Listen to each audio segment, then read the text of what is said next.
Welcome, everyone, to Train Tuesday. I'm your host, Jim, and so glad to have you with us tonight. If you are joining us on the live stream, welcome aboard.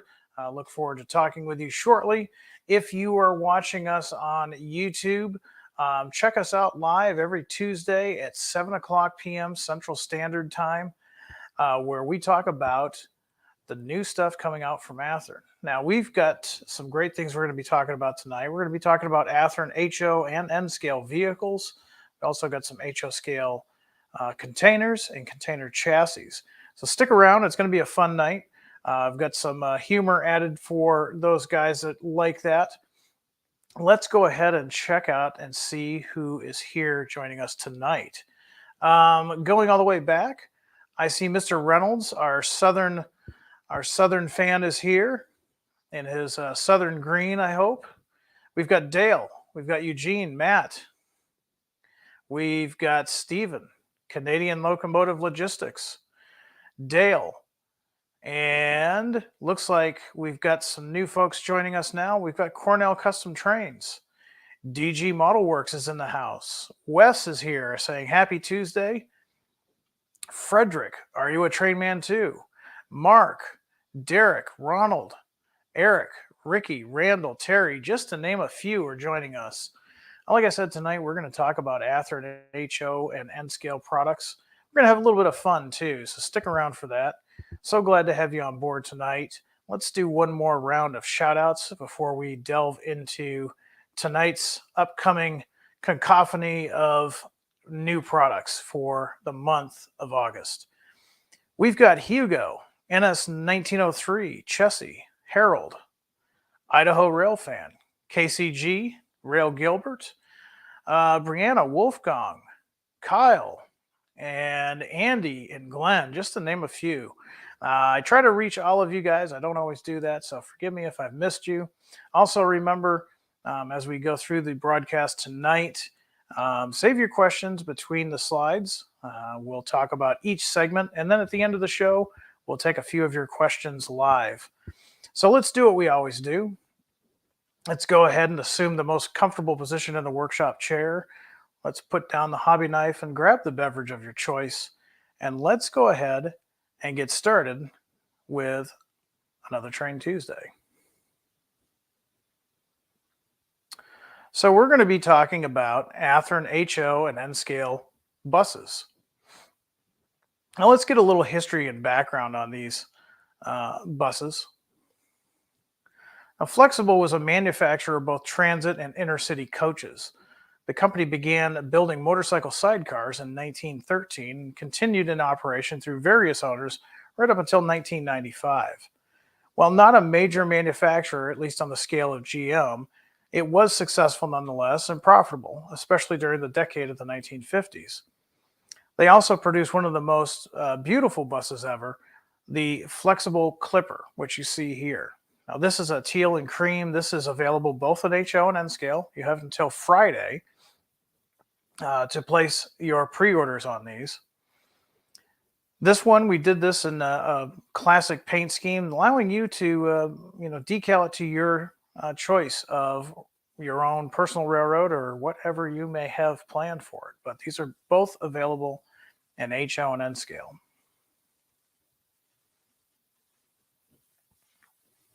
So coming up next is the Pacific Electric. And this is a really interesting road. If you don't know much about it, do a quick search. There are some folks that model the Pacific Electric. A little bit of background. The Pacific Electric Railway Company, nicknamed the Red Cars, was a privately owned mass transit system in Southern California consisting of electrically powered streetcars, interurban cars, and buses. And it was the largest electric railway system in the world in the 1920s. Organized around the city of Los Angeles and San Bernardino, it connected cities in Los Angeles County, Orange County, San Bernardino County, and Riverside County. So here's one that is historically accurate. This is perfect for you guys that are still operating steam. 1940s would be the perfect time frame for these buses here. Again, available in both HO and N scale. Now, here's one I wonder if you guys know a little bit about. This is really interesting. Utah Parks.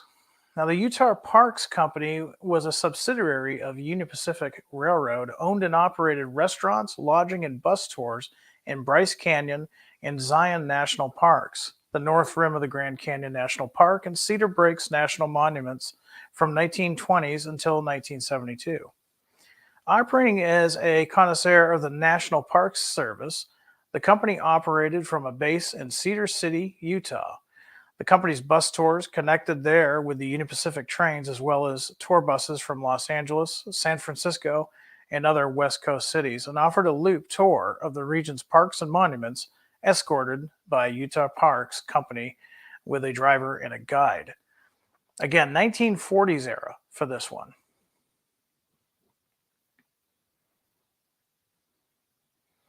Let's go into the 50s. This is a neat little bus. A little bit of background on this, too. For you music guys, you'll probably be really interested in this. This is Cat and the Copycats. Now, a little bit of history on these guys. Growing from the new era of doo-wop and rock and roll, Cat and the Copycats started out in Rockford, Illinois, and toured the Midwest in this bus throughout the 1950s and into the early 1960s.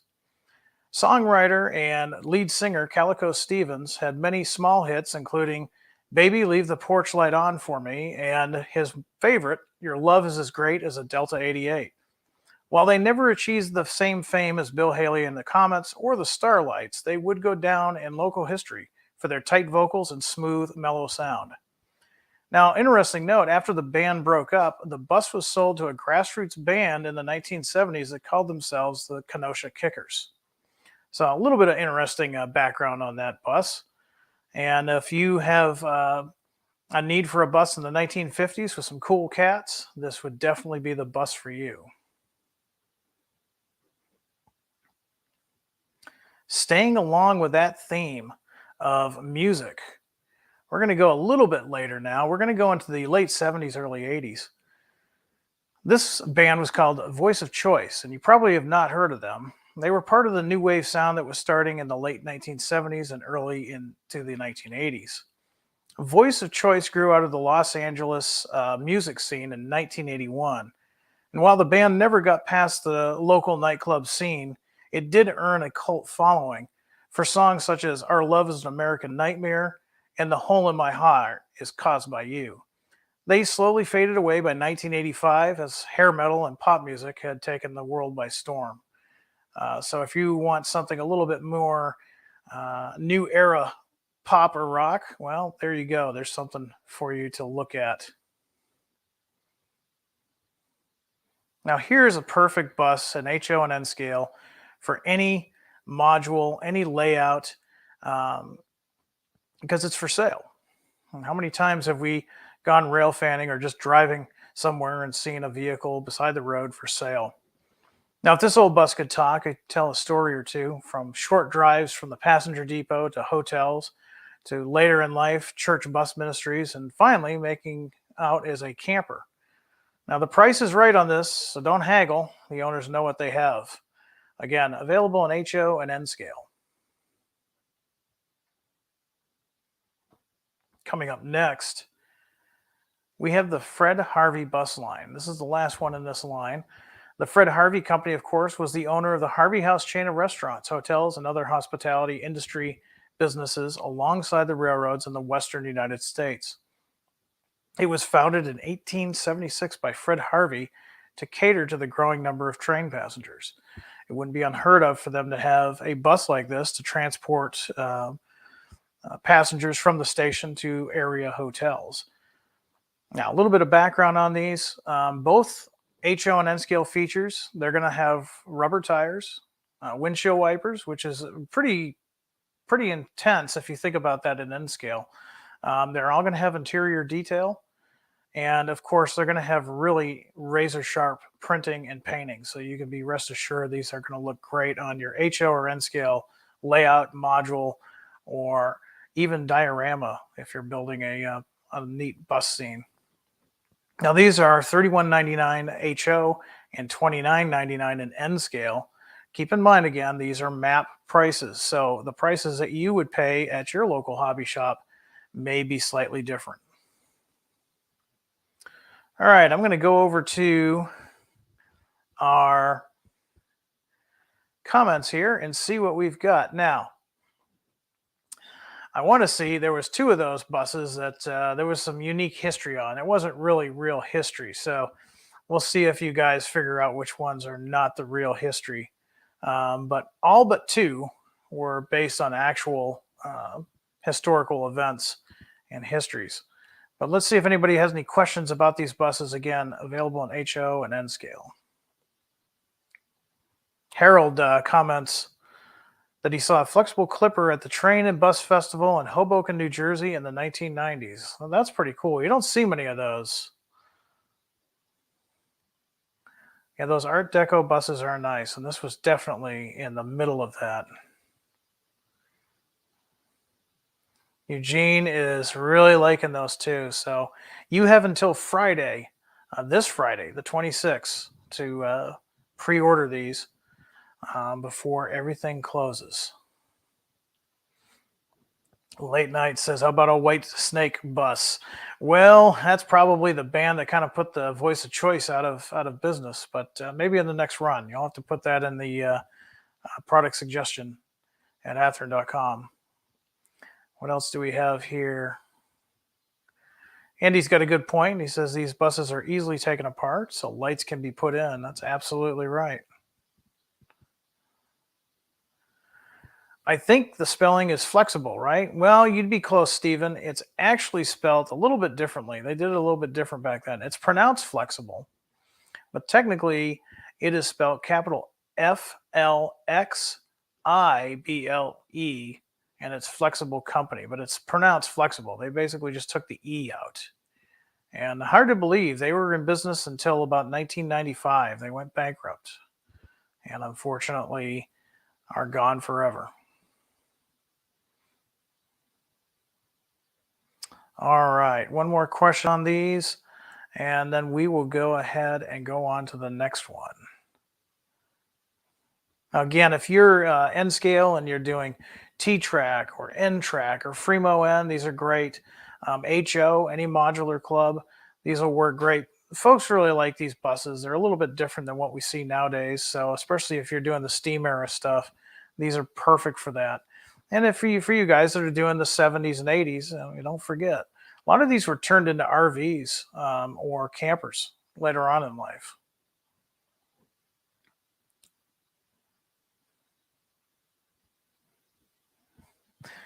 And Stephen, don't worry about that. Spell check always gets us one way or another. So I kind of figured that's what you were asking, but no worries. We understood, and it's a good thing to bring up.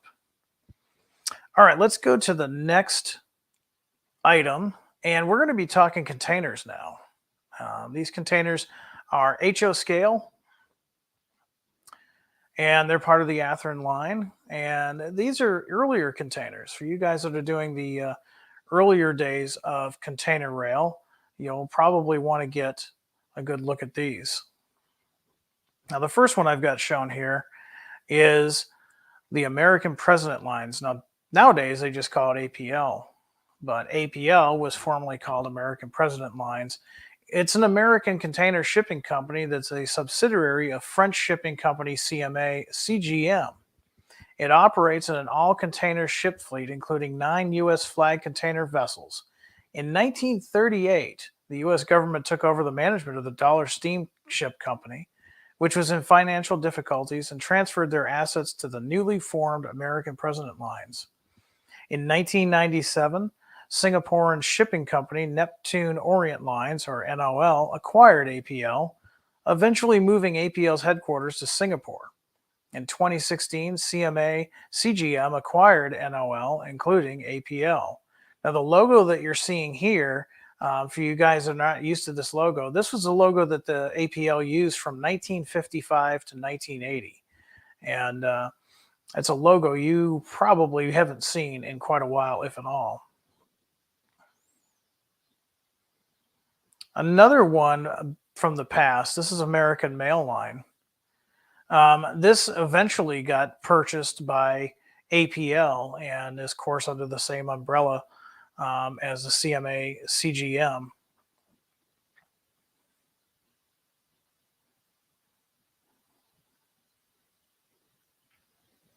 United States Lines. Now, this has a really cool background story to it. After the termination of passenger services, United States Lines continued to operate as a container ship line being bought by containerized pioneer Malcolm McLean in 1978. By the 1980s, the line operated 43 vessels and was a leader in international shipping. It spent over 1 billion US and rapidly expanding its fleet and acquired two competitors, Moore McCormick Lines and Delta Steamship Lines. It's kind of neat to see some of these containers with their roots back into the old steamliner era. Um, so this is some neat stuff. And again, this is early container stuff. So if you guys that are modeling modern day don't quite recognize some of these logos, well, we're going back in the Wayback Machine tonight to the earlier days of containers.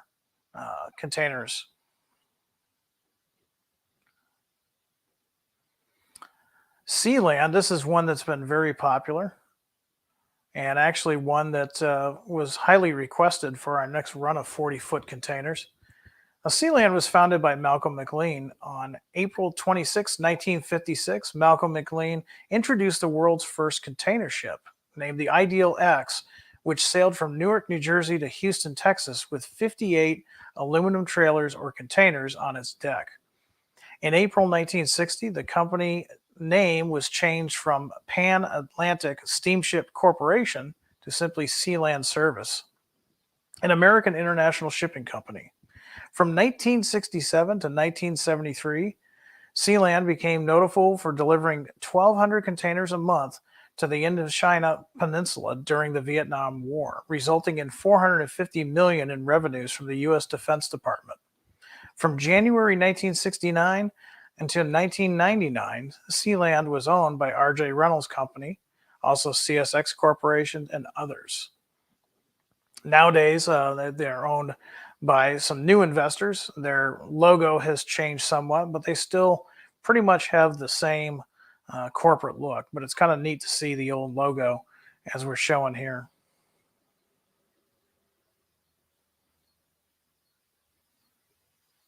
All right, coming up next is K-Line. This is one, again, we get a lot of requests for this, and we're happy to oblige. A little history about K-Line.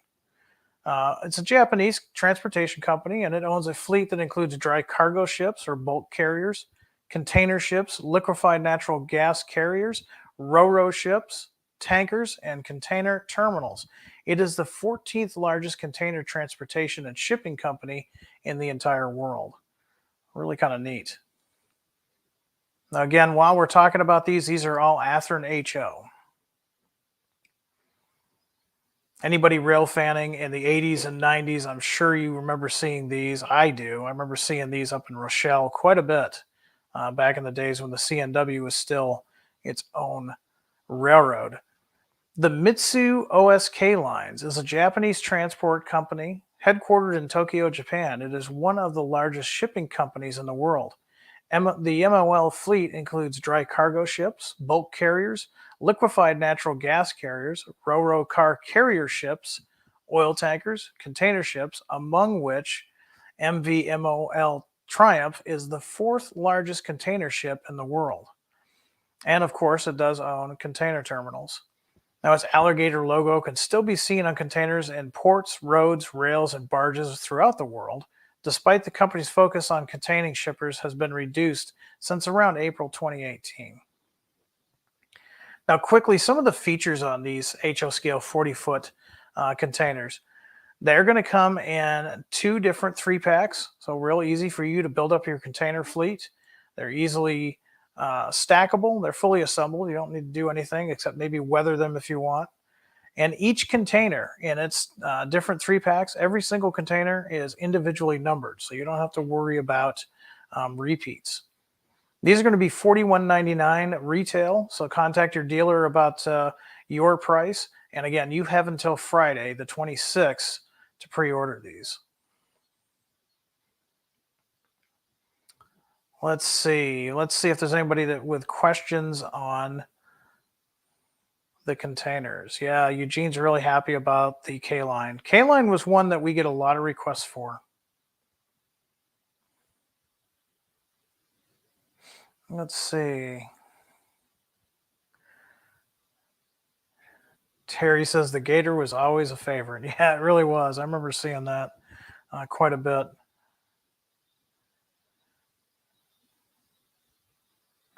Let's see. Yes, you're right, Brad. That is now part of Maersk or Maersk, depending on how you pronounce it and what part of the country you're from.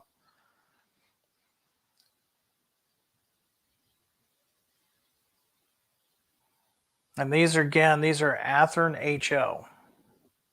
So not Genesis, these are Athearn HO. All right. Looks like a lot of guys are really happy about these. Again, you have until Friday to make any last pre-orders on these. After Friday, well, we all know what happens on the last Friday of the month. All right. One more comment from Todd. He has a suggestion of some container names. That brings up a good comment, Todd, and a reminder that if you'd like to see something on a future release, whether it be a road name or maybe even a new project, please go to athearn.com, go to the Contact Us page, and select Athearn Product Suggestions. It's an email that goes directly to our development staff. And while they don't always answer every single email that comes in, they do categorize those emails. They do collect all that data. And that is what helps us determine what the next project will be. So if you'd like some input on that, go ahead and use that email address, Athearn Product Suggestions at athearn.com. And you never know. Next month, we may be announcing your favorite road. So last but not least, we can't have containers without container chassis. So let's talk about some container chassis now. Now we're offering these in various lines. Here we have the APL. Now these are sold in a pack of 2. Again, they're all going to have individual numbers, so you don't have to worry about, if you bought these before, the road numbers that you see here are different than previous releases. So here's APL. This is a little bit more modern logo that we were talking about earlier, but still appropriate with those containers. Here we have the FlexiVan. These are all HO. Here's a Track Intermodal 2-pack. Coming up next, we have the Genstar.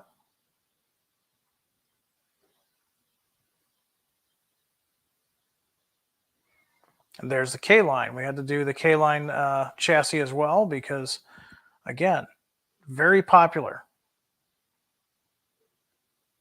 And our friends with the Alligator, we've got the Mitsu OSK lines. Now, these are going to come direct from the factory with rubber tires. The mud flaps are fully decorated, fully detailed. You're going to have the ability to have these on a truck, or you can have them in a yard. You can have them in a industrial scene because we're going to include both raised and lowered landing gear. The paint schemes are pretty contemporary, so they can be used from 1980s all the way into present day if you like. And they're fully assembled and ready to go. Now they come in a 2-pack. They're going to retail for $39.99. And again, you can buy these or pre-order these rather at your dealer. You have until Friday. So get to your dealer before Friday if anything that we talked about tonight is something that you want to pre-order. Let's see. Well, if there's any questions on the chassis, it looks like Derek is pretty happy about that. That's something that we have to have those available for you guys when we announce the containers. So let's see what else we've got up here. Yes, these are 40-foot chassis. They will fit the um, containers that we talked about earlier in the program. Will they be sold with old worn tires? No. But if you would like old worn tires, an emery board will make quick work of those rubber tires. It's a little trick I learned from the 125th scale model car guys. So go ahead and try that. I don't know how worn you want those, but there's an idea for you. Randall's really happy about these. You know, the thing that really makes these an HO is the printing. So they're going to be painted appropriately. They're going to be printed appropriately. All the logos and everything will be to scale. And the other thing that we kind of take for granted is those mud flaps. There's a lot of detail in those mud flaps. So these look great in any industrial area, container area, or even just on the back of a semi truck with a container on it on one of your highways and byways on your layout. So definitely. Any trucks to go with? Not this month, but stay tuned. We're always running trucks. Um, we're also taking suggestions on our product suggestion for new trucks that you guys would like to see. So definitely give that address, that email address, some thought for new trucks that you'd like to see. All right. Well, we have gotten to the end of this broadcast. I've got time to go ahead and answer a few questions tonight. They don't have to be necessarily about what we talked about. While I look for a question, I want to remind you this Friday at 3:30 p.m. Central, we are going to have the September announcements. So you're going to want to tune in for that. We will be reminding you to make your last pre-order selections on Friday the 26th. And again, 3:30 Central Time, we'll be doing the September announcements. Let's see what else we've got for questions tonight.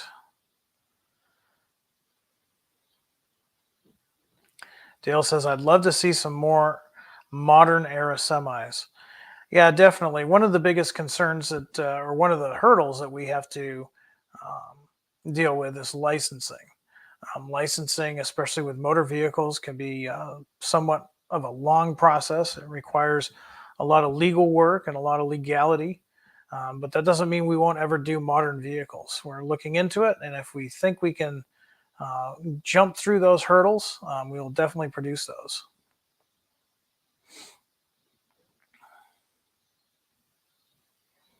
Let's see. Any other questions for Athearn before I close out the program tonight? A lot of guys asking about new trucks, but best thing for that is probably going to be going through our product suggestion email. Train Jack gets right to the question. He doesn't mess around. He says Amtrak P42 50th anniversary units release. Well, we announced those last September. We were hoping to have those in stock by September. We've run into some delays. Current ETA on those is October. October is when we would like to see those in. Now, keep in mind, ETA stands for estimated time of arrival. That doesn't mean guaranteed time of arrival. Subject to change, that could be later with all the shipping delays that ourselves and others are facing at this point. But to answer your question, we're really hoping they're going to be in here in October. How is your layout modeling going? Well, if you see behind me, you can kind of get an answer to that. Last week, somebody accused me of doing the broadcast from a closet. It's not a closet, actually. It's the new setup for a layout, and you're seeing just the corner pieces of the upper valance.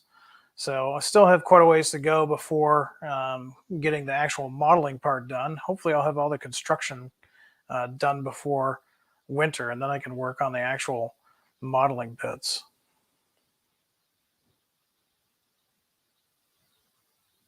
There's a good question by Stephen Wagner, or Wagner, however you like it pronounced.